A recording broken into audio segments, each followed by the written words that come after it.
मेरा नाम इमरान ज़ाहिद है and welcome to my channel. आज की वीडियो में हम दो बहुत ही यूज़फुल टॉपिक्स डिस्कस करेंगे लाइट रूम के, जिसमें से एक है शार्पनिंग और दूसरा है नॉइज़ रिडक्शन। वैसे तो ये दोनों फीचर्स ही बहुत इंपॉर्टेंट हैं सारे फोटोग्राफर्स के लिए, लेकिन स्पेशली वो लोग जिनके पास एंट्री लेवल कैमराज है और जो नॉइज़ का प्रॉब्लम फेस करते हैं, उनके लिए ये बहुत ही यूज़फुल टॉपिक है।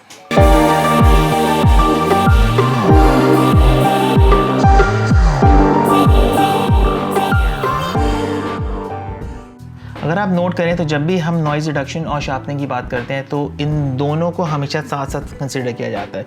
अगर आप लाइट रूम में आएँ और आप इसके डिटेल्स के टैब में देखें तो आप देखेंगे लाइट रूम ने भी शार्पनिंग को और नॉइज़ रिडक्शन को एक साथ एक ही टैब के अंदर रखा है। इन्होंने सेपरेट टैब्स नहीं दिए। उसका रीज़न ये होता है कि नॉइज़ रिडक्शन और शार्पनिंग ये दोनों इंटर रिलेटेड हैं। नॉर्मली आप एक की वैल्यू बढ़ाते हैं तो उससे दूसरे के ऊपर इम्पैक्ट पड़ता है, इसीलिए इन दोनों को हम हमेशा कंबाइन करके यूज़ करते हैं। यहाँ पर मैं एक बात ये क्लियर कर दूँ कि हमारे पास टोटल 3 डिफरेंट टाइप की शार्पनिंग होती है। यहाँ पे उनमें से हम सिर्फ एक को डिस्कस करेंगे, लेकिन फॉर अंडरस्टैंडिंग मैं बाकी दो भी एक्सप्लेन कर देता हूँ।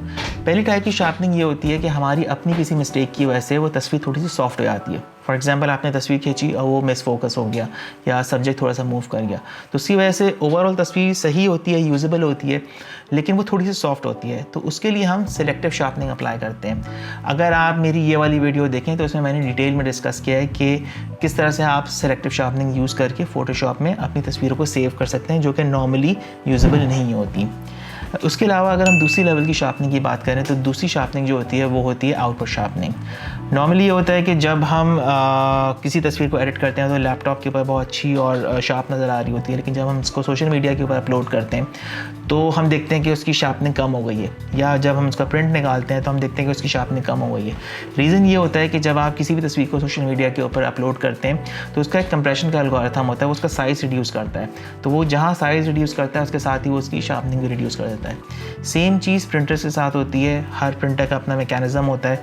नॉर्मली जब आप कोई तस्वीर प्रिंट करते हैं तो उसके साथ ही उसकी शार्पनिंग भी कम हो जाती है। तो आउटपुट शार्पनिंग में हम ये करते हैं कि हम अपनी पूरी शार्पनिंग सेट करके हम उसमें कुछ एडिशनल शार्पनिंग ऐड करते हैं ताकि हम उसको कॉम्पनसेट कर सकें। जो सोशल मीडिया के एल्गोरिथम्स जो उसको अनशार्प करते हैं या प्रिंटर जो उसको अनशार्प करता है वो उसको कॉम्पनसेट कर सके, और शार्पनिंग रिड्यूस करने के बाद भी जो लास्ट में जो शार्पनिंग हो वो सही और प्रॉपर शार्पनिंग हो।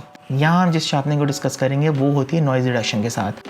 नॉइज़ रिडक्शन का एक प्रॉब्लम ये होता है कि जब आप किसी तस्वीर में से नॉइज़ रिड्यूस करते हैं तो जहाँ उसमें से आपके ग्रेन्स और नॉइज़ रिड्यूस होती है उसके साथ ही उसमें से कुछ डिटेल्स भी रिड्यूस हो जाती हैं।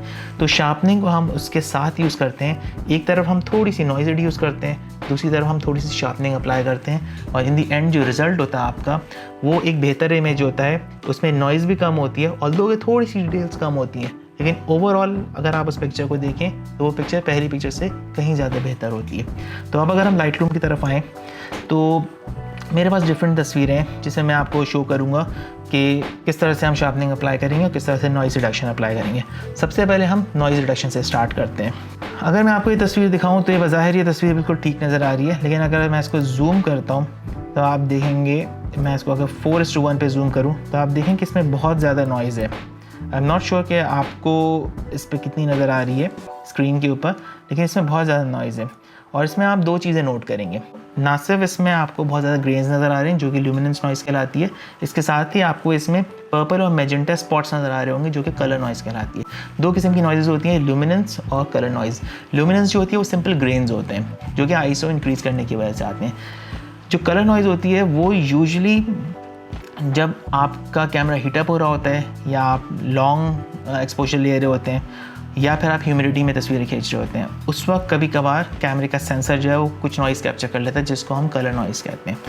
अब अगर आप लाइट रूम में आएँ तो और आप नॉइज़ रिडक्शन के पैनल में आएँ तो आपको दो किस्म की नॉइज़ दिखा रही है जिसको आप रिड्यूस कर सकते हैं। ये आपको ल्यूमिनेंस दिखा रहा है और साथ में आपको कलर दिखा रहा है। तो सबसे पहले हम स्टार्ट करते हैं कलर से, जो कि सबसे आसान होती है रिड्यूस करना। नाउ हर तस्वीर के अंदर कलर नॉइज़ नहीं होती, बहुत सारी तस्वीरों में नहीं होती, तो आपको इस स्टेप को स्किप कर दें, कोई इशू नहीं होगा। फॉर एग्जांपल इस तस्वीर में है तो हमें सिंपली ये करना है कि हम कलर का स्लाइडर लेंगे और हम इसको राइट की तरफ मूव करेंगे यहाँ तक कि हम देख लें कि हमारे वो कलर्ड स्पॉट्स मूव हो चुके हैं। तो अब अगर आप इस तस्वीर को देखें तो आपको वो कलर्ड स्पॉट्स नज़र नहीं आएंगे। दैट मीन्स कि हमारी जो कलर नॉइज़ है वो रिमूव हो चुकी है, लेकिन स्टिल हमारी जो ल्यूमिनेंस नॉइज़ है वो इसके अंदर मौजूद है। अब हम एक काम करते हैं, मैं इसमें कुछ एक्सट्रीम नॉइज़ रिडक्शन करता हूँ और फिर हम देखेंगे कि इसके क्या इम्पैक्ट्स आ रहे हैं इमेज की शार्पनेस के ऊपर। फॉर एग्ज़ाम्पल ये हमारी नॉर्मल तस्वीर है और मुझे बालों में जो नॉइज़ नज़र आ रही है मुझे उसको रिड्यूस करना है। अब मैं सिंपली ये करूँगा कि मैं नॉइज़ को 100 कर रहा हूँ। अब अगर आप इस तस्वीर को देखें तो इस तस्वीर में से नॉइज़ जो है वो बहुत हद तक रिमूव हो चुकी है, लेकिन इसका एक साइड इफ़ेक्ट भी आपको नज़र आ रहा होगा कि इसमें से डिटेल्स भी बहुत सारी रिमूव हो चुकी हैं। अगर मैं इसको बिफ़ोर एंड आफ्टर में आपको दिखाऊं तो आप देखें कि बिफ़ोर में बालों में बहुत ज़्यादा डिटेल्स थी और आफ्टर में कोई भी डिटेल्स नहीं है। तो मैं इसको 2:1 पे आपको दिखाऊं तो आप देखें कि पहले बालों में नॉइज़ थी लेकिन उसके साथ ही डिटेल्स भी मौजूद थी। अब जहाँ उसने नॉइज़ रिमूव किया उसने डिटेल्स भी रिमूव कर दिए। ऑफ कोर्स मैंने ये बहुत ही ज़्यादा एक्सट्रीम पे नॉइज़ रिडक्शन करके दिखाई है, इसलिए ये इफेक्ट नज़र आ रहा है। नॉर्मली इतना नहीं होता, लेकिन कॉन्सेप्ट बताना ये मकसद था कि जब भी हम नॉइज़ रिड्यूस करते हैं वो अपने साथ कुछ ना कुछ डिटेल्स भी लेके जाता है, तो उन डिटेल्स को फिर हम ऐड करते हैं शार्पनिंग के थ्रू। लेकिन नॉइज़ रिडक्शन के अंदर भी उन्होंने थोड़े से एल्गोरिथम्स दिए हैं कि हम जहाँ नॉइज़ रिड्यूस करें वहाँ थोड़ी सी डिटेल्स हम रिटेन रखें और उसके बाद जब हम अपनी नॉइज़ की तरफ से सेटिस्फाई हो जाएंगे कि हमारी नॉइज़ रिड्यूस हो चुकी है, उसके बाद हम एडिशनल शार्पनिंग ऐड करेंगे। फॉर एग्ज़ाम्पल अगर मैं इसकी नॉइज़ बिल्कुल ज़ीरो कर देता हूँ, मीन्स मैंने अभी नॉइज़ रिड्यूस नहीं कर रहा, अब मैं आहिस्ता आहिस्ता नॉइज़ रिड्यूस करना शुरू करता हूँ, तो आप देखें कि ये नॉइज़ रिड्यूस कर रहा है। डिटेल्स अभी भी हैं लेकिन थोड़ी थोड़ी डिटेल्स लूज़ कर रही हैं। अब यहाँ 44 पे जाके मैंने फ़ील किया कि हाँ अब नॉइज़ काफ़ी हद तक रिमूव हो चुकी है, लेकिन साथ में डिटेल्स भी रिमूव हो रही हैं, तो अब मैं थोड़ी सी डिटेल्स बढ़ाना शुरू करूँगा। तब आप देखें कि अब ये अपनी डिटेल्स इंक्रीज़ कर रहा है, लेकिन इस टाइम आपको नॉइज़ नज़र नहीं आ रही होगी। तो अब मैंने ये किया कि मैंने थोड़ी सी नॉइज़ रिड्यूस की है और साथ में डिटेल्स का स्लाइडर जब हम बढ़ाते हैं तो वो जो लूज़ हुई हुई डिटेल्स होता है वो थोड़ा थोड़ा ऐड करना स्टार्ट करता है, लेकिन इस टाइम नॉइज़ नहीं ऐड हो रही होती। तो अब आप देखें अगर ओवरऑल तो हमने इसमें से नॉइज़ रिड्यूस की है। ये बिफ़ोर था, इसमें आप देखें कि नॉइज़ बहुत ज़्यादा थी लेकिन डिटेल्स भी ज़्यादा थी, और ये जो वर्जन है इसमें आप देखेंगे कि नॉइज़ ऑलमोस्ट ख़त्म हो चुकी है, डिटेल्स थोड़ी सी लूज़ हुई है 10% के अराउंड, बट स्टिल नॉइज़ ख़त्म हो चुकी है। तो ये इमेज जो है वो कहीं ज़्यादा एक्सेप्टेबल है पिछले इमेज के मुकाबले में। नाउ ये है आपका नॉइज़ रिडक्शन। अब इसमें मल्टीपल चीज़ें होती हैं, आप कॉन्ट्रास्ट के स्लाइडर से भी खेल सकते हैं, कलर, डिटेल्स, ये सारे एडिशनल स्लाइडर्स होते हैं। यूजुअली ये सेंसिटिव होते हैं और जब आप इनको मूव करते हैं तो आपकी तस्वीर में जो आर्ट इफेक्ट्स आने शुरू हो जाते हैं। अगर आप सेफ प्ले करना चाहते हैं तो सिर्फ नॉइज़ और डिटेल, ये दो स्लाइडर्स इनफ होते हैं जो आपकी 99% तस्वीरों की नॉइज़ जो है वो रिड्यूस कर देंगे। अब ओवरऑल चूँकि इस तस्वीर में जो है वो डिटेल्स कम हुई हैं, तो अब हम शार्पनिंग की तरफ जाते हैं ताकि हम इस तस्वीर में कुछ एडिशनल शार्पनिंग डाल सकें ना। अगर अब हम शार्पनिंग की तरफ आएँ तो शार्पनिंग में हमारे पास अमाउंट है, रेडियस है, डिटेल और मास्किंग है। इसमें जो 3 मोस्ट इंपॉर्टेंट सेटिंग्स हैं वो आपकी अमाउंट है, रेडियस है और मास्किंग है। डिटेल थोड़ी सी कॉम्प्लेक्स है और नॉर्मली डिटेल अगर आपकी ज़री सी भी ऑफ सेटिंग हो जाए तो आपकी तस्वीर ख़राब हो जाती है। तो बाय डिफ़ॉल्ट डिटेल्स की वैल्यू जो है 25 ही है। अभी हम बाकी सेटिंग्स को यूज़ करते हैं, अपनी तस्वीर को शार्प करते हैं, उसके बाद हम डिटेल्स को देखेंगे। नाउ ये मेरी तस्वीर है और अब मैं इसमें शार्पनिंग अप्लाई करने जा रहा हूँ। तो मैं सिंपली इसमें शार्पनिंग अप्लाई करूँगा अपने हिसाब से। मैं अपनी आईज से जज करूँगा कि मुझे कितनी शार्पनिंग चाहिए। शार्पनिंग का एक प्रॉब्लम ये होता है, जैसे मैंने आपको बताया कि शार्पनिंग और noise reduction side by side चलती है। जब आप शार्प कर रहे हो तस्वीर को तो मेक श्योर करें कि आपकी जो नॉइज़ है वो शार्प ना हो। उसके लिए हम मास्किंग का स्लाइडर यूज़ करते हैं। नाउ मैंने एक ओवरऑल वैल्यू देखी, मुझे लगा कि 70 इज़ अ गुड वैल्यू जिसके ऊपर मेरी तस्वीर अच्छी तरीके से शार्प हो जाती है। रेडियस ये बताता है कि जो आपके एजेस हैं जिनको आप शार्प कर रहे हैं उन एजेस की थिकनेस क्या होनी चाहिए। फॉर एग्ज़ाम्पल अगर मैं आपको एग्ज़ाम्पल यहाँ से दिखाऊँ, ये एक सिंपल सी पिक्चर है जिसमें आपको डिफरेंट शेड्स नज़र आ रहे होंगे। नाउ शार्पनिंग बेसिकली होती क्या है, जो दो कलर्स के बीच में जो लाइन होती है ये लाइन डिफ़ाइन कर रही होती है आपकी पिक्चर की डिफरेंट चीज़ों को। शार्पनिंग जब आप अप्लाई करते हैं तो वो इस लाइन को इन्हांस कर रही होती है। जब आप इस लाइन को इन्हांस करते हैं तो ऑलरेडी एक इल्यूजन होता है कि तस्वीर शार्प है।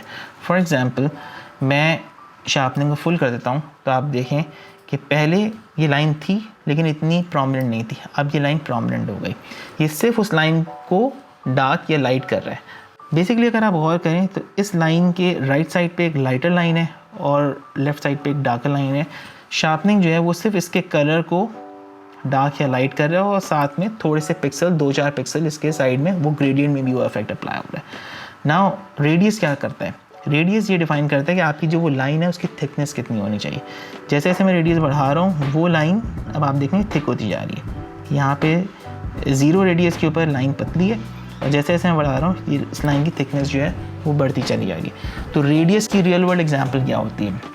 अगर आप किसी ऐसी तस्वीर के अंदर शार्पनिंग अप्लाई कर रहे हैं जिसमें बहुत फाइनर डिटेल्स हैं, फॉर एग्जांपल कोई मैक्रो शॉट है या कोई टाइट हेड शॉट है जिसमें आपके बाल और आंखों की डिटेल्स नज़र आ रही हैं, तो वहाँ पर आप रेडियस को कम रखेंगे ताकि ये शार्पनिंग का इफेक्ट फाइनर डिटेल्स के ऊपर अप्लाई हो और इतना ज़्यादा प्रोमिनेंट ना हो। क्योंकि बाज़ दफ़ा अगर आप बहुत ज़्यादा प्रोमिनेंट शार्पनिंग अप्लाई कर देते हैं फाइन डिटेल्स के ऊपर तो वो अननेचुरल लगता है। इसके अलावा अगर आप किसी ऐसे इमेज के ऊपर शार्पनिंग अप्लाई कर रहे हैं जिसमें बड़ी डिटेल्स हैं, बड़े ऑब्जेक्ट्स हैं, फॉर एग्जांपल आपने कोई लैंडस्केप खींचा हुआ है या आपने किसी कार की तस्वीर खींची हुई है, तो वहाँ पर इतनी फाइन डिटेल्स मौजूद नहीं है, तो वहाँ पर आप अपने शार्पनिंग के इफेक्ट को इन्हांस करने के लिए रेडियस की वैल्यू बढ़ा सकते हैं।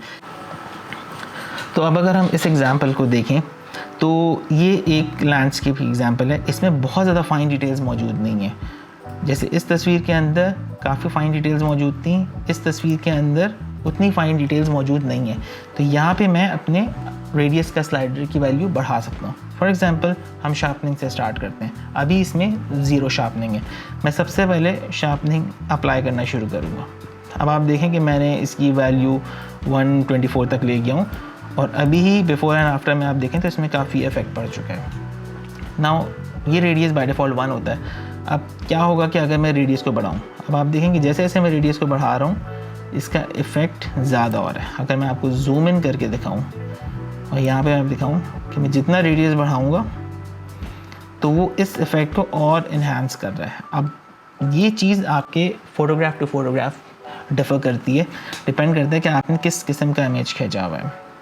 तो मुझे लग रहा है कि इस तस्वीर के लिए चूँकि इसमें मोटी मोटी डिटेल्स हैं तो मैं इसको आराम से 1.7 पे रख सकता हूँ।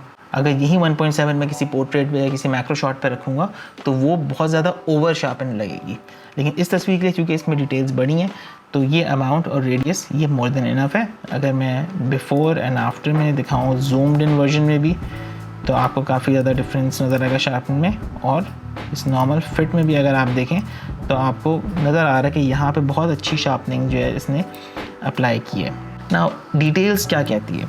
डिटेल्स आसान लफ्ज़ों में डिटेल्स ये होती है कि जब आपके अमाउंट का स्लाइडर एग्जॉस्ट हो जाता है और आपको लगता है स्टिल आपके इमेज में मज़ीद कुछ शार्पनिंग की ज़रूरत है तो फिर आप डिटेल को बढ़ाते हैं। वरना टेक्निकली डिटेल का मतलब ये होता है कि डिटेल डिटर्मिन करती है कि आपके कितने स्मॉल पिक्सल्स के ऊपर जो है ये शार्पन अप्लाई होती है। बाय डिफ़ॉल्ट इसकी वैल्यू 25 होती है जो कि बहुत सही वैल्यू है, क्योंकि द मोमेंट आप इसको 25 से इंक्रीज़ करते हैं तो बहुत चांसेस होते हैं कि ये आपकी नॉइज़ को भी शार्पन करना शुरू कर देती है जो कि आपके इमेज को ऑलमोस्ट अनयूजेबल कर देती है।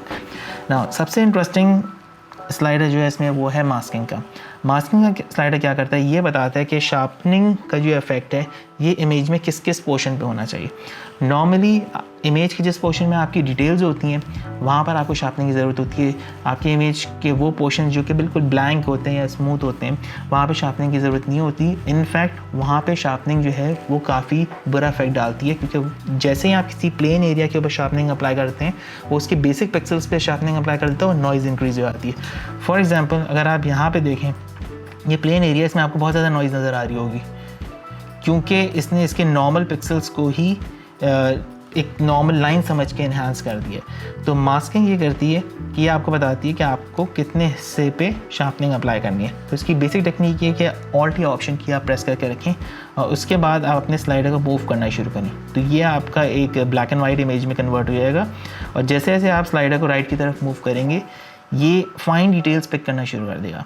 ना इस इमेज के अंदर जो वाइट एरियाज़ हैं उनके ऊपर जो शार्पनिंग अप्लाई हो रही है और जो ब्लैक एरियाज़ हैं उनके ऊपर शार्पनिंग अप्लाई नहीं हो रही। एंड ऑफ कोर्स जो ग्रे एरियाज़ हैं उन पे 50-50 अप्लाई हो रही है। तो आप देखें कि मैं इसको सेलेक्ट करता जा रहा हूँ, जिन जिन एरियाज़ पे मुझे शार्पनिंग रखनी है मैंने उनको सेलेक्ट किया है।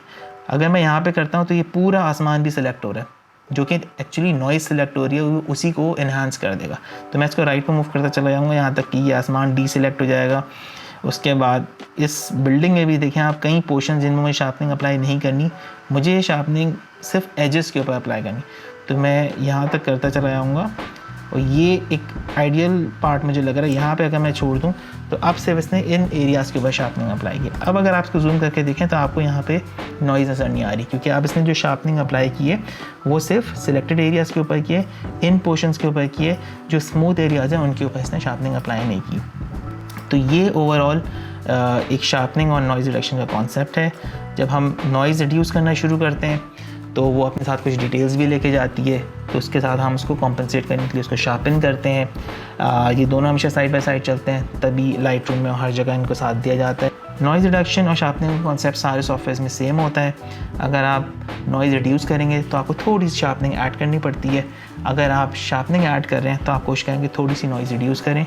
उसके बाद जो है आपकी ओवरऑल तस्वीर जो है उसका रिज़ल्ट एक नॉइज़ वाली तस्वीर के मुकाबले में कहीं ज़्यादा बेहतर होगा। ऑल्दो कि आप थोड़ी सी अपनी डिटेल्स यूज़ करेगी, लेकिन ओवरऑल जो नॉइज़ है, जो ग्रेन्स है, आप उससे अपनी तस्वीर को सही कर लेंगे। तो आप मुझे कमेंट सेक्शन में बताएं कि आपको ये वीडियो कैसी लगी और कितनी यूज़फुल टिप है आपके लिए, और मुझे बताएं कि मेरी नेक्स्ट वीडियो किस टॉपिक के ऊपर होनी चाहिए।